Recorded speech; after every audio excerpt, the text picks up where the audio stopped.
Welcome back, ladies and gentlemen. It's your time to EdUp on the EdUp Experience podcast, where we make education your business. We're making it your business here. Where are we? Co-founder and producer of the EdUp Experience, Elvin Freitas. Where are we? Anthology Together. Anthology Together 2023 at the Gaylord Opryland Hotel and Resort. We are here at the AT Studio recording live, and we are having a great time. We're talking to innovative, inspirational, trailblazing leaders in and around higher education. There's a fly buzzing around us right now. We're going to get rid of it. We've got a full audience right now. I mean, you can't even get in to listen to this podcast. It is literally off the chain. If you hear all that background noise, it's the line waiting for a podcast. Ladies and gentlemen, we've got an amazing guest today, all the way from overseas. Here she is. She's Joanne Murray, and she is Vice-Chancellor of Digital Transformation at the University of Leeds. Welcome. How are you, Joanne? I'm good, yeah. Thank you for talking with me. Well, thank you for talking with me. Thank you. You're very welcome. Well, because I know, first of all, digital transformation is like what it's all about these days, isn't it? Oh, yeah. It's the buzzword. It's the buzzword, but it is. But it's important. It's important. It's got to be an investment. It's got to be a focus. It's got to be really everything in a world that is AI. AI is coming to dominate our world. First of all, talk about the University of Leeds. What do you do? How do you do? Where are you located? And talk about your role a little bit. Yeah, sure. So I've been at the University of Leeds now for just over 9 months. And prior to that, I worked actually for a short period of time in the commercial sector for a company called Higher Ed Partners. Okay. And that they do online program management. And before that, worked in Scotland and also Wales. Scotland and Wales. Do you know where Wales is? Isn't it by England? It's right tucked right in there. To the left. Yeah. No, That's to the right. left. I like that. So it's a drive. It's a bit of a drive. So in Scotland to Wales, it's it's a good drive, a long drive. But in American terms, it's just down the road. Down the road. Yeah. Okay. So you're a world traveler then. I'm a world traveler. Yeah. Yeah. So as I said, been at the University of Leeds, and one of the things that attracted me to the role is that actually there's not many roles that specifically focus on digital transformation in higher education. Yikes! And when I started to have conversations with the Vice-Chancellor, on the run up to applying for the role, being interviewed, it was really apparent to me that she was visionary and she was behind this, and she was really wanting to drive change. And that's really super important in digital transformation in higher education, because higher education, we're not always much up for change. We like to just attention. Did you say that we are up for change in higher ed? Joanne, you'd be right. You would be right, ladies and gentlemen. Holy crap! But And that's it's okay. international. Yeah, I think higher ed, it's foundationally averse to change. Yeah. Right? Yeah. Everything about higher, it's funny, Joanne, and I'm going to sidestep you here, but I wrote an article called The Assimilation Culture of Higher Education. Because everything we do, it like wears on you until you lose your innovative spirit and you like assimilate into whatever's there. Yeah. And University of Leeds didn't have this role. This is a brand new role. Did you pitch it? Was it there? Did you just come in and go, you got to give me this job? I mean, I did say that. Oh, Right. yeah. Well, they kind of initially reached out to me, which was like, wow. But they do reach out to a lot of people. And I thought, wow, how cool is this? Because I get to do all the fun stuff. This is a job where it's hard, right? But it's fun. And but when I was interviewed, I said at the end of the interview, like, I want this job. Like, this is the best job. Nailed it.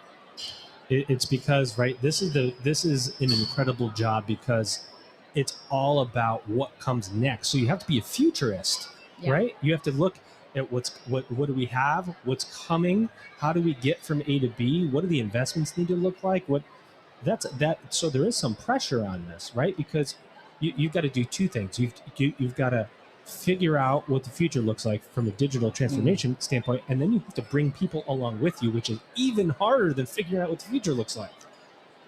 I'd agree. I mean, I think I kind of feel like I've finally found my place in the sense that I've always been forward thinking, future thinking, and that's not always been a great thing for me in higher ed. Like sometimes it's like, no, like slow down, you're too ambitious, Oh my like God, you're so too true. visionary, Yes. like calm down, like seriously calm down, Joey, calm down, Joey. calm down, Joanne. Because you're just bursting, right? God forbid! Oh And for the first time in my actual whole career, I now have somebody saying go faster, no! Nice. and that's How does the that VC. feel? That's kind of awesome. weird, to be honest, but it's good. Yeah. Tell them like it is. I like that because when you have the support of your president, your administrators behind you, there really isn't anything that you can't do when you have it, right? It's the reverse, though. It's the ground level employees that go, wait a minute, what is this Joanne lady doing? She's changing my. If this technology comes in, I'm not going to have a job anymore. Now, that's not true. I'll probably have a changed job, but we're always looking at change management from the perspective of me. How is this going to change my job? How do you balance the change management with the technology? I mean, the bottom line is that if it's done right, then people should feel good. It should be exciting and beneficial. They should think, oh, I'm so glad someone sorted this. 100%.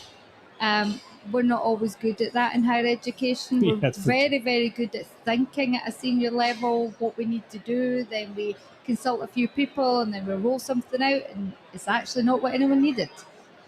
So Error. that's the bit we need to focus on. So it's really important to speak to people that are actually doing the job. Yeah. How do I know every job in the university? I have a high level understanding of a lot of things in a university, but I don't use the systems, I don't do the job, I don't know the processes. So I've got to go to people and say, what do you need? What's working well, what's not working well? Then come up with a plan. Then look at the process. It's always about people. Then you look at the process and say, what's it fit for purpose? Do we need to change that? And then you look at the technology solution. And even at that point, then you've still got to go back with the technology solution and user test it and say, right, use this. Tell me what you think. And that's the bit, again, we're not great at within a university environment. If you think about what we do every day, you're going to engage with something if it's easy to use, right? You're not going to engage with it if it's not. So that's the key. One of the things you said that just made me think of a question randomly, but if you're always looking at upcoming technology and you identify the stack, or you put the technology on because you've done research, you've talked to users, that's a continuous cycle, though. It doesn't, like, is there a stopping point as a digital transformationist? Is that a thing? No. No? I don't think so. Okay, we'll try again later. As you're creating that digital transformation, how do you keep yourself fresh? Because you just put in a new system, now you've got to wait a long time for users to get up to date on it, and then you've got something new coming. Yes. That's a really hard balance with technology and how fast it moves.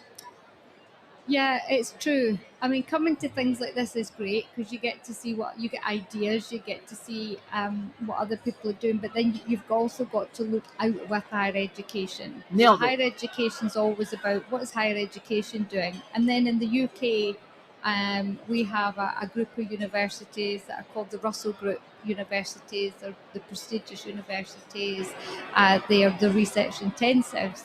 Leeds is one of them. And the great thing about that is, we're doing world-leading research, but we often only look at what other Russell Group universities are doing as well. So we've got to look out with the Russell Group, and we've also got to look out with the higher education sector, and that's the only way we're going to see potentially what's coming down the line.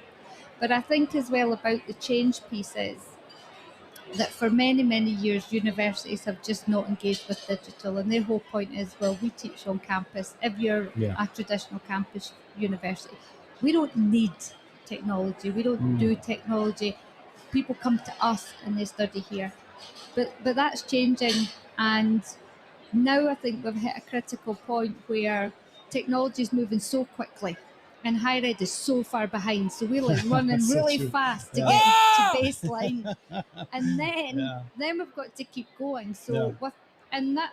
that's for our students and staff. So we've got to get students comfortable with change now, because think how quickly technology changes, Mhm. right? Oh, it's unbelievable.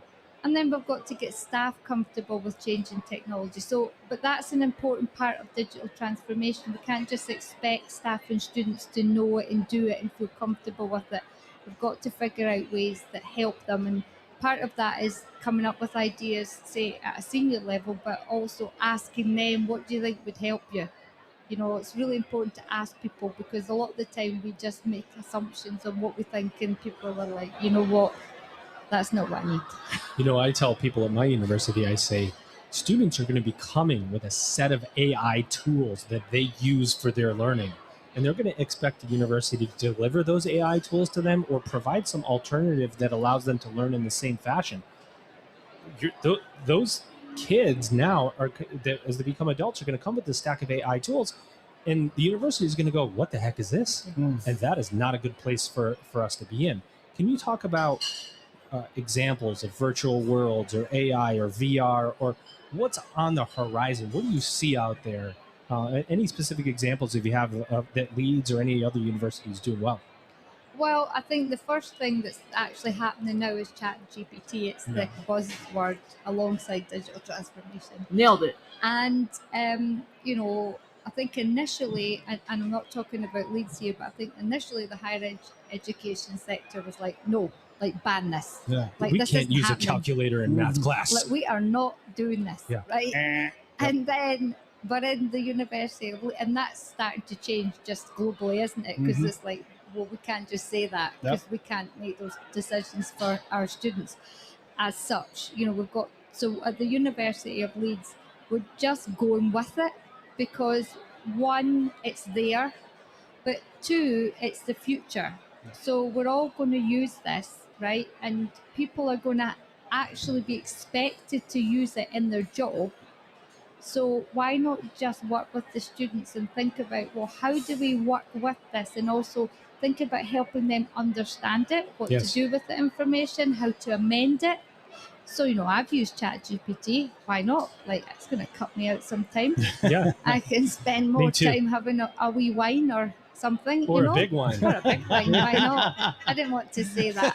I'll say it. Cheers. That's a fact. That's a fact. No wee wines around here. No, on the big wine. Big And do you ones. know what? I shouldn't have said that, because Scotland is not known for wee wines. Oh, yeah, I was going to say, No. again, That's a fact. That's a fact. Cheers. When we say a wee wine, I mean, we just mean a wee. We say wee for everything in Scotland. We say, do you want a wee cup of tea? That's not a small cup of tea. That's just a phrase. Do you want a wee wine? Yeah, or a I say- wee cup of tea? That's not reference to size in any way, just so that you know. No, I get it. I say, ladies and gentlemen, the wee co-founder and producer of the EdUp series podcast, Alvin Freitas. It's just a designation. It doesn't mean anything physical. Oh, okay. 100%. All right. Also, I use the same word.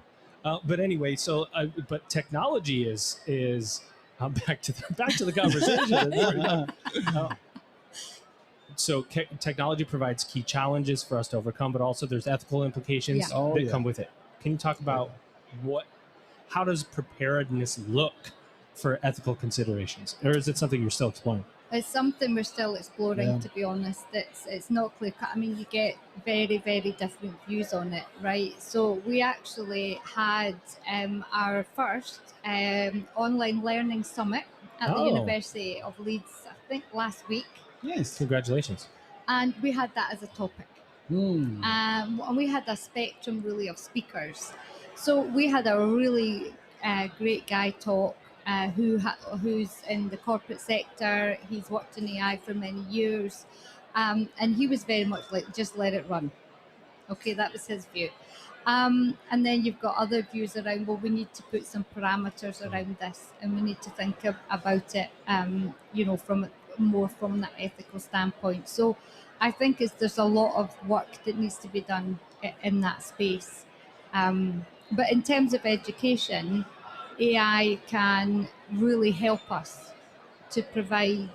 We've got to work with it and think, well, what are the positives of AI? So, in higher ed, there's a lot of people that are, work-life balance isn't great. We've got a lot of manual tasks, and then people are overloaded.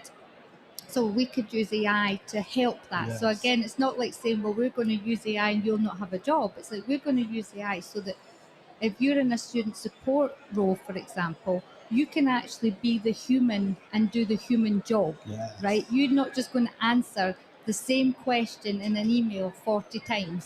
That's a good point. Do you know what I mean? love that And then Spend more that's- so time true. with the students. There you and go. spend more That's a time good with the example. students. Yeah. So I know the University of Leeds uses Blackboard Learn Ultra for their virtual learning environment. Can you talk about what role Learn Ultra plays in digital transformation? Yeah, I mean, so just basically having, a really reliable, well laid out virtual learning environment that's intuitive is really, really important in online learning. So one of probably the most important things I've realized over the years is about signposting. And so what we've been able to do with Blackboard Ultra is develop some templates as well. And why is that important? And it's not to curb creativity. It's what you hear from students is if you just let everyone go, as in just give them access to a virtual learning environment and let an academic build it in their own way. Yeah, that's great, but that is a very inconsistent student experience. So in one module, they will find information in one place. That will be in a very different place in a different module. Yikes! So that maybe doesn't sound like earth-shattering or innovative, but that alone makes a massive difference. And Oh, that's not 100%. easy to do in academia, to have that approach, because academics don't really like to. You don't like to be told you need to use this, right? Right. And so that's taken a bit of persuasion, but the persuasion is from the student's viewpoint, because it's about the students, right? It's not about it's not about how I like my virtual learning environment to look. It's about what is the best for the students. I want to just say, if you think about virtual environment and having things in the same spot, and having somebody or anybody say, well, that's not, it needs to be here. Go take somebody's phone and move Netflix Oh, yeah. to the third page. Yeah, don't move it on That's a mine. good one. I'm Move going to any freak app. out Yeah. if you touch that phone. Move Netflix to the third page, or move Facebook Such a or good Instagram. example. Don't even move it on the same page. Yeah. No, If I you just move don't. it My outside the thumb has to go down instead of up now? Don't touch No. that, because No. I have to take a screenshot of my page, so I have it for reference, because I might know it's not in the right place, but I can't quite remember where it was. Yeah. So I've got to get it back where Exactly. it was. So true. We anticipate I love things that. to be there when we want. Yeah. So if you're going to anticipate the needs of the learner, the first thing to do is to make sure they know where the stuff is, where you expect to find it. Exactly. to If find you it. go That's to key. somebody who's looking at Netflix and chill with their wee wine tonight, and Netflix isn't where they're going to find it, they're going to call you and say, who deleted my Netflix? Exactly. And It do you know will what? be on the second page, and you immediately blame your kids. I know. Yep. And if they're Scottish, like, you're not going to even understand them, because they're going to go full on Scottish. You know? Isn't that the truth? Full though? on Scotland. I And- love that one. And it's amazing when Hold you on. talk to somebody in higher ed, all you have to do is humanize it. Yeah. If yeah.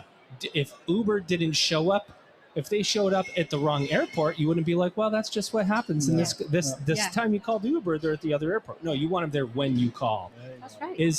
Is looking at the mobile experience we have. Amazon delivers a package. You don't need to navigate their organizational structure. You don't need, it just comes, you click a button, it comes. Boom. Isn't it invisibility of systems that's really important? It is. It's exactly How do you achieve that in higher ed with all the stakeholders? It's not. It's really not easy. What's the secret, Joanne? Right here, There live is on the no- EdUp Experience. there is Wee no- secret. I wish there was a wee secret, but there's just a big problem. And, well, first of all, it's really difficult because many universities don't even have foundational systems to start Yeah. with, that where you enter data in one place and you then Such a surface good point. data Yep. Yeah. in Such a one good place, right? So it's like, well, let's just take a guess as to where we might find this information. Mhm. You know what I mean? So first of all, we've got to really get that sorted. And then on top of that, then we've got to build the mobile experience and the consistent user experience. And if you look around universities, you know, where are the teams, the user experience teams in universities? They're not there. I mean, we benefit from the user experience teams in the companies that we partner with, and that's great. But just that overall, if we're rolling something out, we don't do that. So we need to do that more, because that in itself then means it's straightforward and it's engaging. And we like to make things like, we like to take simple things in a university and just make them the most complicated they could possibly be. Oh, yeah. We You pride know? ourselves in that here in Higher Ed. Yeah, we love to do that. So, I mean, one example I use, and it's a pretty basic one, but many years ago, when Zoom was in startup or early stages, we brought it into the University of Glasgow, and my biggest mistake was I didn't buy shares. But I'm not going to. Yeah, me too. Just to warn you, I might cry. We're gonna go get a wee I'll wine try and talk not about it. to. There's the cheers. And- and basically, I had to really do a good job at persuading the senior team that this was okay, and that if I brought Zoom in, the whole university wouldn't close. It was going to be all good, you know. And I said, right, just bring it in for the online students then, and we'll not tell anyone else about it. It will be a secret, but we'll have it there.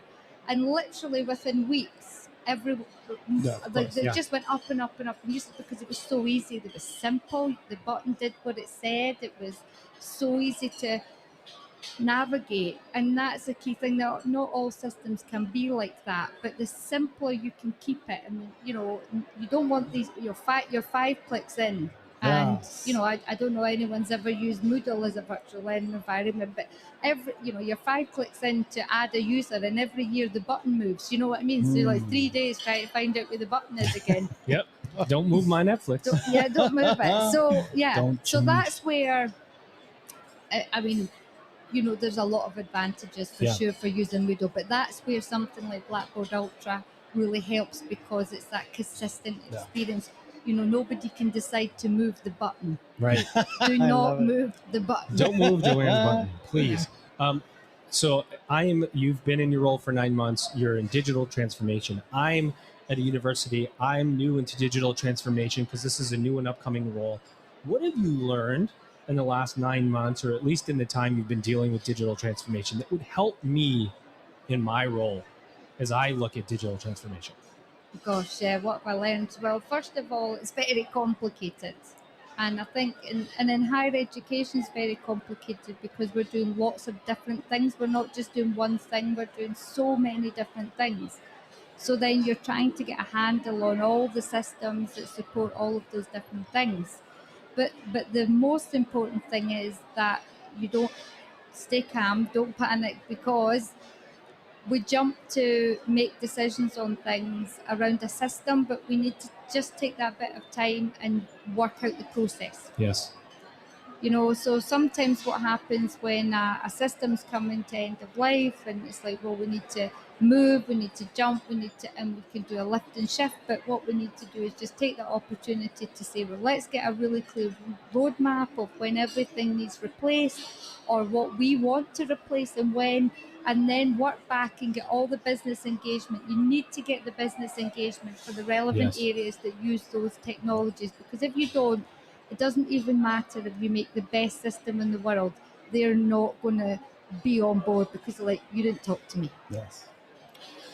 I love it. I love what you're saying. Anything else you want to say about the University of Leeds as we wrap this up? Anything you want to say? Open mic. Yeah, I mean, I think I feel very lucky actually to be at the University of Leeds, and I'm not saying that in case they sack me. I do mean it. Yes. Very smart. Very Smart.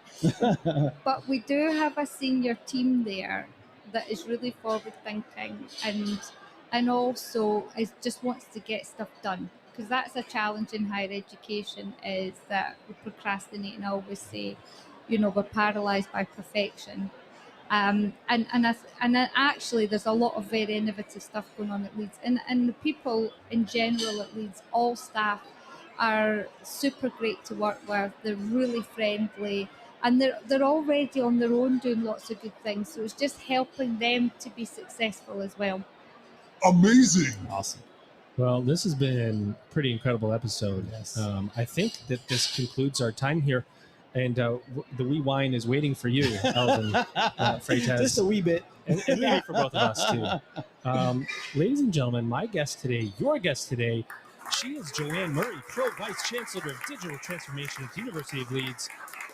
Joanne, I would say with all certainty, I'd be comfortable and confident saying you absolutely crushed it today here on the EdUp Experience podcast. How did you enjoy your time? I loved it, and I have the cash ready just for after. I'm not sure if I was supposed to say that. Bullseye. Ladies and gentlemen, with that, you've just EdUp'd.